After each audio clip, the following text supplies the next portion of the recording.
পায়ে হেঁটে টেকনাফ থেকে তেতুলিয়া পুরো বাংলাদেশ সফর করবেন আকাশ আলী। 1 মাসে 1000 কিলোমিটারের পথ পাড়ি দিবেন এই যুবক। 1 মাসের ভিতরে আমি কমপ্লিট করতে পারবো। ব্যাগ কাঁধে নিয়ে বেরিয়ে পড়া এই যুবকের ইচ্ছে পুরো দেশের কোনায় কোনায় যাওয়া। অনেক আগে থেকে আমি প্ল্যানিং করে আসছি যে বাংলাদেশের এক প্রান্ত থেকে অন্য প্রান্ত হাঁটবো।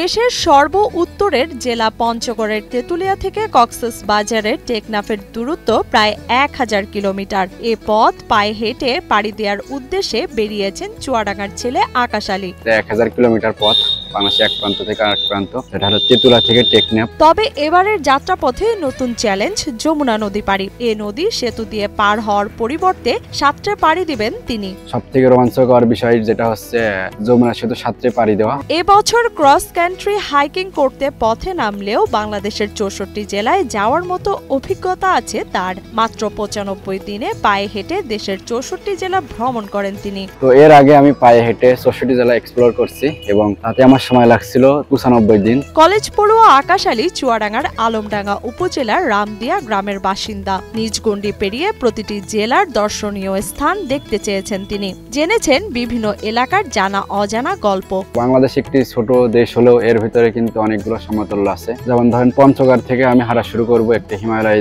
এই জেলা পঞ্চগড়, যেখান থেকে কাঞ্চনজঙ্ঘা দেখা যায় এবং আমরা দেখতে পারি। এবং শেষের দিকে আমি চট্টগ্রাম কক্সবাজারের দিকে যাব, সেখানে কিন্তু আপনি বিভিন্ন ধরনের ঝর্ণা, সমুদ্র এবং বিভিন্ন ধরনের পর্যটক কেন্দ্র দেখতে পারবেন।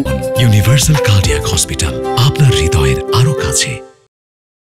এর আগে 2024 সালে মাদক বিরোধী স্লোগান নিয়ে এবং এবার প্লাস্টিকের ভয়াবহ ব্যবহার থেকে দেশের মানুষকে মুক্ত করতে সিঙ্গেল ইউজ প্লাস্টিক স্লোগান সারা দেশে ছড়িয়ে দেওয়ার প্রত্যয় ব্যক্ত করেন আকাশ। আমার মেসেজ হিসেবে ছিল মাদক ছড়ার দক্ষ সমৃদ্ধির পথে আগাও, এবং এই মেসেজটি আমি 64 জেলায় ছড়িয়ে দিছি। এবং এই বছরে আমি পায়ে হেঁটে তেতুলিয়া থেকে টেকনাফ ক্রস কান্ট্রি দিতেছি, এবং তাতে আমার একটা মেসেজ আছে যেটা সবার মাঝে আমি ছড়িয়ে দিতে চাই, সিঙ্গেল ইউজ প্লাস্টিক। তার এই উদ্যোগে নিজ এলাকার ছেলে হিসাবে গর্ব তাদের। আকাশ নিজের পরিশ্রম দিয়ে নিজ এলাকার পরিচিতি ঘটাচ্ছে। এতে তার গ্রাম সহ পুরো জেলাকে দেশের মানুষের কাছে ভিন্নভাবে পৌঁছাবে।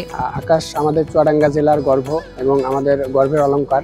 কেননা আকাশ একটা উঠলো বাইক কেমন যায় এমন টাইপের ছেলে, যে মনের সুখটাকেই প্রাধান্য দেয়। এটা শুধু আমাদের দেশের জন্য না, আমাদের চুয়াডাঙ্গা জেলার জন্য একটা বড় অ্যাচিভমেন্ট আমি বলবো।